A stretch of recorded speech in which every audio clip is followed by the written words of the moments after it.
بسم الله الرحمن الرحيم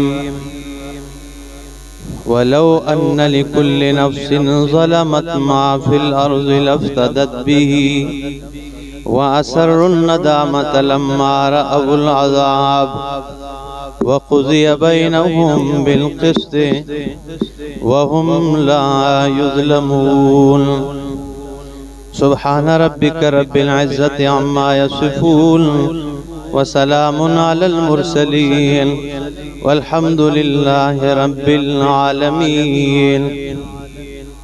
انتہائی معزز سامعین، سورۃ یونس آیت نمبر 54 آپ کے سامنے تلاوت کی، پارہ نمبر 11 میں سے۔ اب یہاں سے تخویف اخروی بیان کیا جا رہا ہے کہ قیامت کے دن مشرکین کفار اللہ کے عذاب سے بچنے کے لیے وہ یہ سب کچھ کرنے کو تیار ہوں گے کہ اگر دنیا کہ ہر قسم کی دولت، زر اور اسی طرح مال و دولت ان کے پاس موجود ہو تو فرمایا کہ وہ فدیہ میں دینے کے لیے تیار ہو جائیں گے، لیکن اللہ کے عذاب سے بچنے کی وہ خواہش مند ہوں گے کہ اللہ کے عذاب سے بچ جائیں، یہ سب کچھ ہاتھ سے چلا جائے، کوئی پرواہ نہیں ہوگی۔ اس سختی اور شدت کا ذکر فرمایا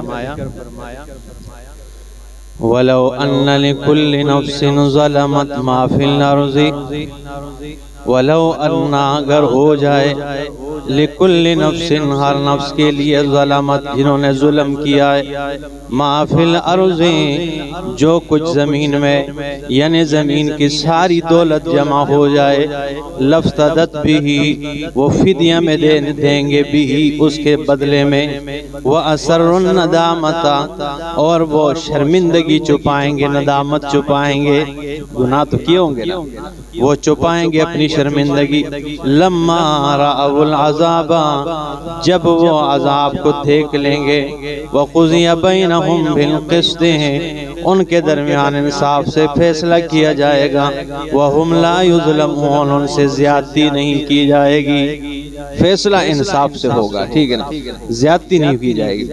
الا ان للہ ما فی السماوات والارض، الا خبردار رہو، ان للہ ما فی السماوات والارض بے شک اللہ ہی کے اختیار میں، اللہ ہی کے لیے جو کچھ آسمانوں میں اور زمین میں، الا خبردار رہو، ان وعد اللہ حق بے شک اللہ کا وعدہ حق اور سچ ہے، قیامت والا، ولیکن اکثرہم لا یعلمون لیکن اکثر لوگ نہیں جانتے ہیں، اکثر نہیں جانتے۔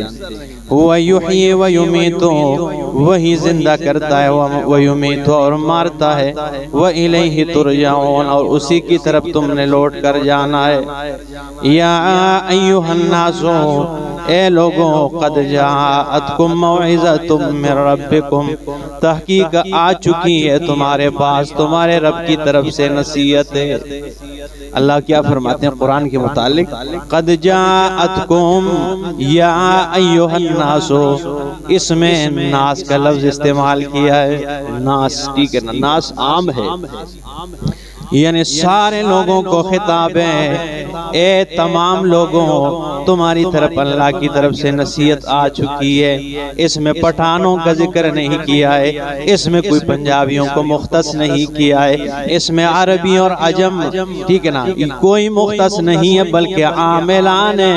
اے لوگوں، قد جاءتکم موعظۃ من ربکم تحقیق آ چکی ہے تمہارے پاس تمہارے رب کی طرف سے نصیحت ہے، وَشِفَاءٌ لِمَا فِي الصُّدُورِ اور سینوں میں اندر چھپی ہوئی بیماریوں کے لیے شفا بن کر قرآن آیا ہے۔ سینوں کی بیماریوں کے لیے، ٹھیک ہے نا. تو سینوں میں کیا کون سی بیماری ہے، ٹھیک ہے نا. سینوں میں بغض سینے میں ہے، حسد سینے میں ہے، کینہ سینے میں ہے، ٹھیک ہے نا. شرک سینے میں ہے، ٹھیک ہے نا. غلط عقیدہ جو ہے وہ سینے میں ہے، ٹھیک ہے. اور غلط توکل جو ہے نا وہ سینے میں ہے. یہ ساری بیماریوں کے لیے کیا ہے، قرآن شفا بن کے آیا ہے. تو فرمایا وَشِفَاءٌ لِمَا فِي الصُّدُورِ، اور شفا بن کر آیا ہے لِمَا فِي الصُّدُورِ، ان بیماریوں کے لیے جو سینوں میں. یہ سینوں کی یعنی روحانی بیماریوں کے لیے بھی شفا ہے، جسمانی بیماریوں کے لیے بھی شفا بن کر آیا ہے. سورۃ فاتحہ سے دم کر لیا کرو، اللہ شفا عطا کر دیتا ہے. امام الانبیاء صلی اللہ علیہ وسلم 7 مرتبہ سورۃ فاتحہ، یہ جو دم کے لیے لوگ بچے لے کے آتے ہیں خود دم کرواتے ہیں، سورۃ فاتحہ ہی پڑھتے ہیں. یہ تو مولویوں کے چکر ہوتے، دم کسی کو بتاتے نہیں کہ یہ کوئی عجیب منتر پڑھتے ہیں ہم، اور یہ بہت مشکل ہے، ٹھیک ہے نا. دم سیکھ لو بھائی، 7 مرتبہ سورۃ فاتحہ اپنے بچوں پر پڑھ کر دم کیا کرو. والدین سے بڑھ کر پیر دنیا میں کوئی نہیں ہوتے ہیں اولاد کے لیے. فرمایا وَشِفَاءٌ لِمَا فِي الصُّدُورِ، اور سینوں میں پڑی ہوئی بیماریوں کے لیے قرآن شفا بن کر آیا ہے، ٹھیک ہے نا. یہ سینوں میں کی بیماریوں کے لیے بھی شفا ہے، یہ جسمانی بیماریوں کے لیے بھی شفا ہے، ٹھیک ہے نا. پڑھ کر دم کیا کرے، جائز ہے بے شک، تعویذ بنانا حرام ہے. وَہُدًى، اور قرآن ہدایت ہے، وَرَحْمَةٌ، اور رحمتیں للمؤمنین، ایمان والوں کے لیے رحمت و ہدایت کا منبع اور سرچشمہ قرآن ہے. تو اللہ نے فرمایا تمہاری طرف نصیحت آ چکی ہے. آج کل لوگ اکثر کہتے ہیں مولانا صاحب کچھ نصیحت نہیں گلا کی کرو جی، نصیحت نہیں گلا کرو جی، ٹھیک ہے نا.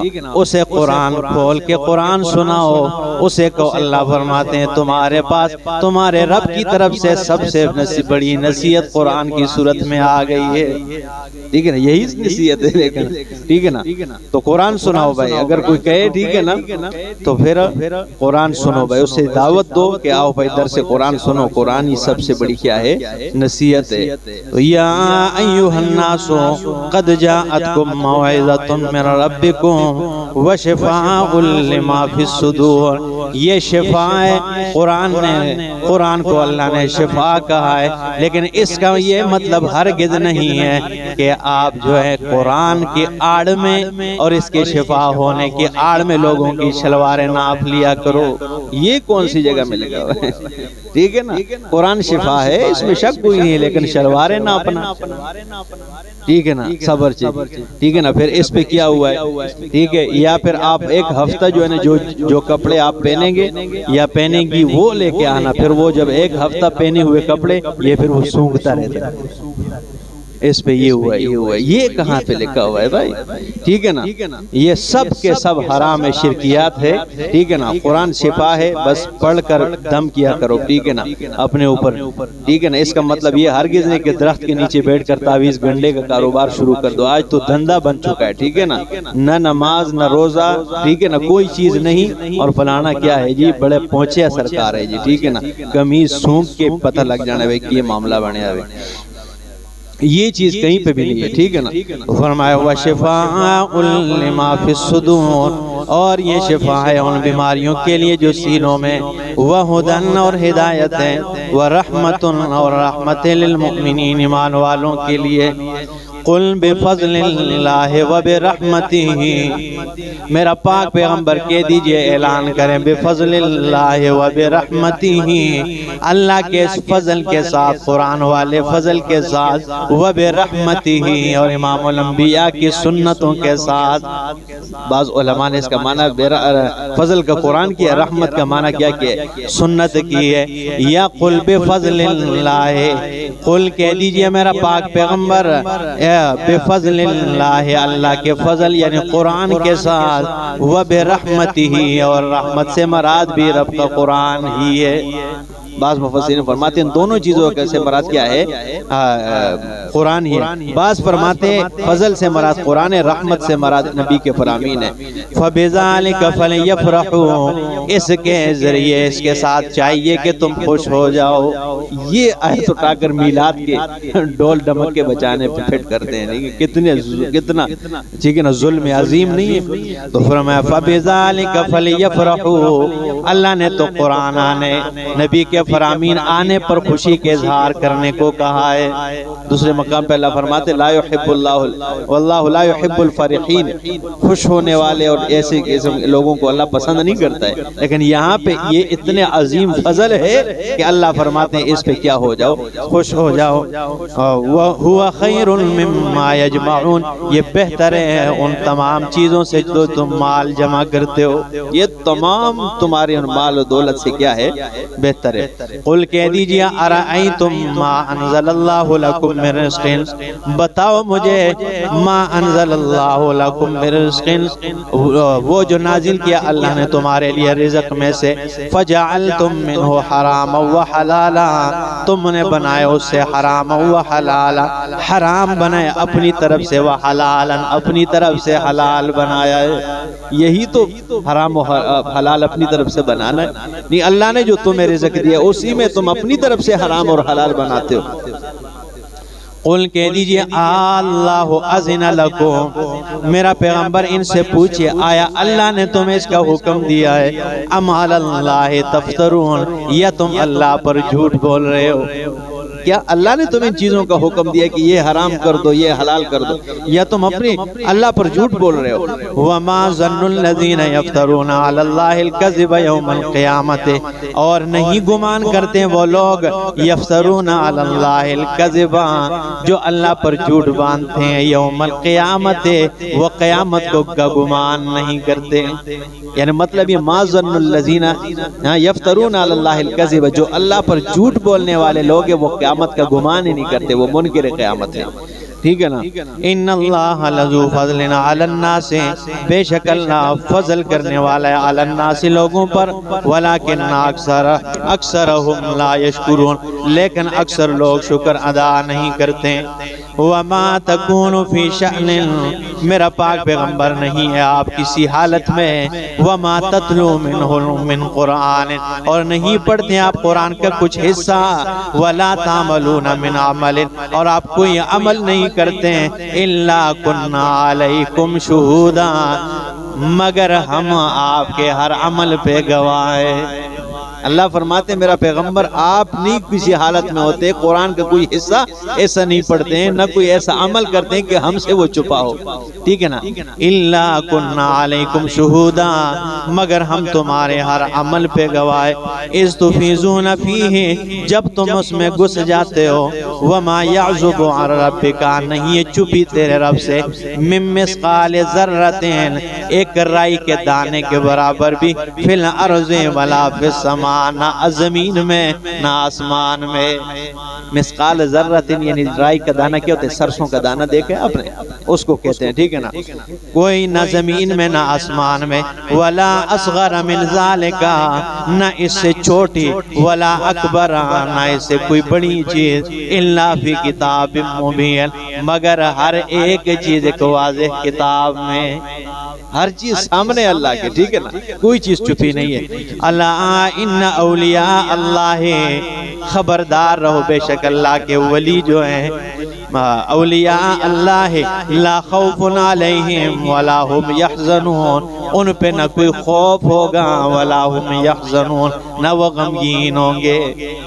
اللہ کے ولی جو اللہ فرماتے ہیں نہ ان پہ کوئی خوف ہوگا نہ وہ غمگین ہوں گے۔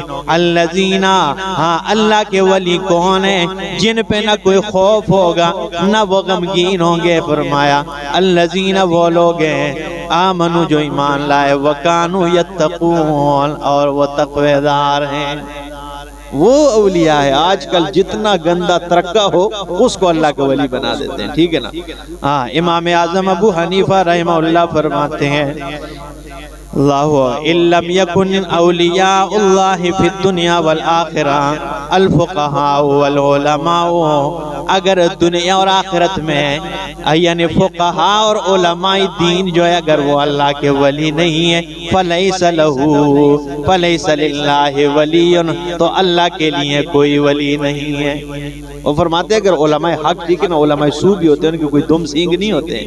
علماء سو وہی ہے جو قرآن کے مسئلے کو چھپاتے ہیں، ٹھیک ہے نا، شریعت کے مسئلے کو اپنے پیٹ کے خاطر چھپا لیتے ہیں یا دنیاوی کسی مصلحت کے لیے، تو یہ علماء سو. لیکن علماء حق، امام ابو حنیفہ رحمہ اللہ فرماتے ہیں اگر یہ علماء حق جو ہے یہ اللہ کے ولی نہیں ہے تو اللہ کا کوئی ولی پھر نہیں. لیکن آج ولی اس کو سمجھا جاتا ہے جس نے کبھی 3 سال نہایا نہ ہو، 3 سال ہو گئے کدے پانی نیڑے ہی نہیں گیا، ٹھیک ہے نا، یا اس نے زلفیں نہ کاٹی ہوں، 10 سال ہو گئے بھائی اس نے ناخن ہی نہیں کاٹے ہیں، اللہ نے ولی ہے نا، ٹھیک، آج اس کو ولی. اور صاف ستھرے علماء دین علماء حق اس کو کچھ سمجھتے کوئی نہیں، ٹھیک ہے نا. یہ الحمدللہ یہاں تو ماحول ٹھیک ہے. ایک بات ٹھیک ہے نا سن لیں، ہمارے شیخ جماعت کے امیر حضرت شیخ القرآن امام محمد طیب طاہری صاحب دامت برکات، وہ ایک بات کرتے ہیں، فرماتے جس علاقے اور گاؤں کے لوگوں نے اپنے علماء حق کی قدر کی ہے اللہ نے ان کی نسلوں میں دین کو باقی رکھا ہے. یہ بات یاد رکھیں، ذہن نشین کر لے، ٹھیک ہے نا. جنہوں نے اپنے علاقے کے علماء حق سے محبت کی ہے، اپنے عالم دین سے محبت کی ہے، اللہ نے ان کے نسلوں میں دین کو باقی رکھا ہے اور جاری رکھا ہے. اللہ آپ کی نسلوں میں اس کو باقی اور جاری رکھے، اس دین اسلام کو اور قرآن کریم اور سنت نبی علیہ السلام کے فرامین کو. تو فرمایا اللہ اکبر. تو یہ یہاں پہ اولیاء کا کیا ہے معیار ہے، ناخن 10 سال سے نہ کاٹے ہوں، بال نہ کاٹے ہو، نہایا کبھی نہ ہو، یہ اللہ کے ولی ہے، ٹھیک ہے. نماز کبھی نہ پڑھی ہو، تکو مسجد تک ہی کدے نہیں. الا ان اولیاء اللہ لا خوف علیہم ولا هم يحزنون. امام شافعی رحمہ اللہ فرماتے ہیں ان لم یکن الفقہاء اولیاء اللہ، اگر فقہاء علماء اللہ کے ولی نہیں ہیں، فی الآخرت فما للہ ولی، اللہ کا کوئی ولی نہیں ہے، ٹھیک ہے نا. اور شیخ سعدی رحمہ اللہ فرماتے ہیں کار شیطان میں کندنا مشولی، کار شیطان میں کندنا مشولی، گر ولی نستلانت بر ولی. کام شیطان کے کرے نام ولی بن جائے، اگر ولی یہ تو ایسے ولی پہ اللہ کی لعنت ہو، ٹھیک ہے نا. تو ہمارے بابا چلاسی اٹھ کہنے لگے، ٹھیک ہے نا، ابھی فوت ہوئے، یہ سال نہیں ہوا ہے، بابا چلاسی ایبٹ آباد میں ہوتے تھے، چلاس کہتے، بہت بڑے اللہ کے ولی تھے، ٹھیک ہے نا، اور صحیح العقیدہ. وہ کہنے لگے کارش رحمہ میں کند نامش ولی، شیخ سعدی نے تو کہا کار شیطان میں کند نامش ولی، گر ولی نستلانت بر ولی. کام شیطان کے کریں وہ اس کا نام ولی بن جائے، اگر ولی یہ ہے تو اس پہ اللہ کی لعنت ہو. تو بابا چلاسی کہہ اٹھے کار رحمہ میں کند نامش ولی، گر ولی نست رحمت بر ولی. کام رحمان کے کریں، اللہ کے کام کریں، اللہ کے حکموں کو بجا لائے، رسول کے فرامین پر عمل پیرا ہو جائے اور نام ولی بن جائے. اگر ولی یہ ہے تو ایسے ولی پہ اللہ کی رحمتوں کی برسات ہو، ٹھیک ہے نا. کار رحمہ میں کند نامش ولی، گر ولی نست رحمت بر ولی. تو فرمایا ولی جو ہے اللہ کے اولیاء، ان پہ نہ کوئی خوف ہوگا، نہ کوئی کیا غم نہ وہ غمگین ہوں گے. الذین آمنوا وکانوا یتقون لہم البشری فی الحیات الدنیا، ان کے لیے خوشخبری دنیا کی زندگی میں، وفی الآخرت، اور آخرت میں بھی، لا تبدیل لکلمات اللہ، اللہ کے کلمات کے لیے کوئی تبدیلی نہیں ہے. ذالک هو الفوز العظیم، اور اللہ فرماتے ہیں یہی بہت بڑی کامیابی ہے. ولا يحزنک قولهم. چلو جی یہاں سے آگے انشاءاللہ، گلا کچھ ٹھیک نہیں ہے، آج درس خواتین کا بھی ہے، تو اللہ پاک عمل کی توفیق عطا فرمائے.